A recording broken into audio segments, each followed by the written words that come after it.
I'd also like to talk a little bit about the kind of what I say the other side of that coin, and especially with youth.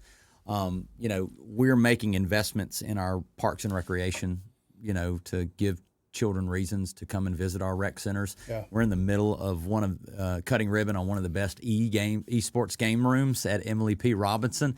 That was the number one requested thing from our youth. Really? So when we design our youth programs, we need to start designing rec centers that actually attract youth, right?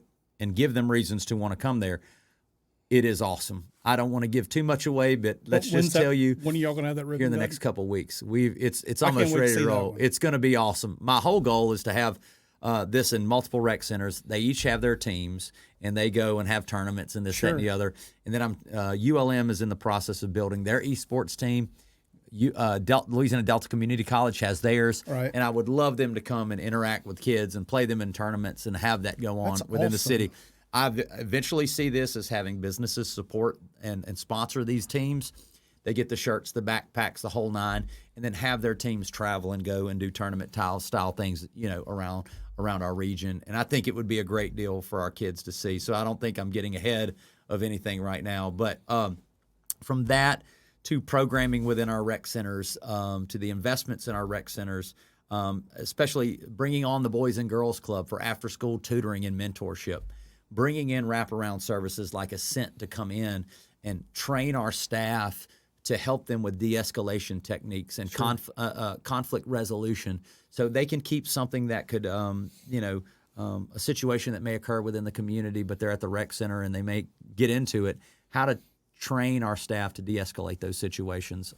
It's critical to do that, but we have to continue to invest in that programming, working with our city schools, but continuing these offerings for our children in our I communities. mean, I really think that's great. I recently got certified to work as a CASA advocate, and I consider myself to be fairly active within the community, kind of know a little bit of what's going on, but I was blindsided to the fact of the hopelessness that we have in our community. Yeah. The one thing in life I've felt like I've taken the most for granted was the support, the family support that I have when things are not going right. Yeah. Someone that I can talk to or someone that can kind of pick me up. I wasn't born with a silver spoon in my mouth, but I middle class family, I had that support. And to see these kids or these young adults, these young parents not have the support, and to see someone lose hope or have no hope. Yeah. Man, it's tough to be able to see that and to be able to hear that we're doing things within our community to invest in our youth, to give them some hope that I don't have to go home to no electricity and live the same old, that I've got other active things that I can get involved in and mentors that can invest in my life. Oh, yeah. So I attend municipal conferences around the country, and when I tell you that every city has that, small subsection of people that will have that hopelessness, and it's poverty, and let's just call it it's poverty.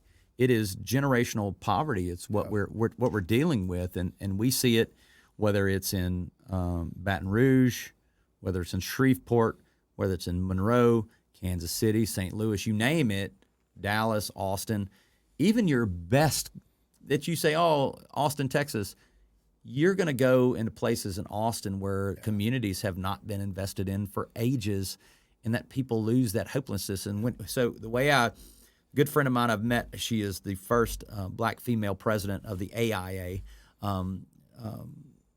is Kimberly Dowdell, and she quotes me, and she talks about Monroe all the time, and she says, we have this thing that we say, when you see beautiful, you will feel beautiful, right? Meaning that if you go home after work, imagine this, and you walk into your house and it's turned upside down, how does that make you feel? Yeah, I believe it. Stresses you out, right? It does. And so when we drive through communities and we see abandoned homes and we see rundown homes and we do this, how do you think people feel? Yeah. How do you think it makes them feel? And so that's why it was important to us to invest in these sidewalks and lighting and beautification efforts, right? That's why it's important for us to have an aggressive code enforcement policy that goes in and takes derelict property owners or homes that have been a nuisance for years and have them either torn down or work with quality housing folks to rehab those houses and put them back into housing stock. And that's why it's important. I find it important that I bring my kids places with me everywhere we go, whether it's a flood situation or heavy rains, and I get a yard rake. I always said a $12 yard rake would save communities because these storm drains get clogged up with leaves or trash or debris. It's amazing what a plastic bag will do to a drain. Covers the grates and then backs water up everywhere. And I take them with me to help rake these grates and to go out and do things because I need them to see communities that don't look like theirs and why it's important to serve your community, right? Yes. And serve people that may not have the resources like you to come in and say, hey, look, and it matters to people to see even the mayor get out there and unclog drains. Because, look, I can do everything on my cell phone. But if they see the mayor out there doing it, then it shows that, well, then why can't I? I read an article, it's been a long time ago in Bayou Life. You had talked about a sergeant when you were in the Marines. That Chris Garcia. Yeah. Yeah. And just messaged him the other day. Really? Yeah. Well, that was impactful when I read that. I mean, I still remember it to this day. You mentioned it, and you talked about how equipment, Equipment failed, and I'll tell you, middle of the desert, we were running single-mode fiber. It's one of my first projects in the Mojave Desert, a little old Friday Ellis from Rayville in the Mojave Desert, of all places. It's like a surface temperature 110 degrees. You could see heat radiating off of rocks, okay? All of our equipment is hand-me-down Army stuff, most of the stuff.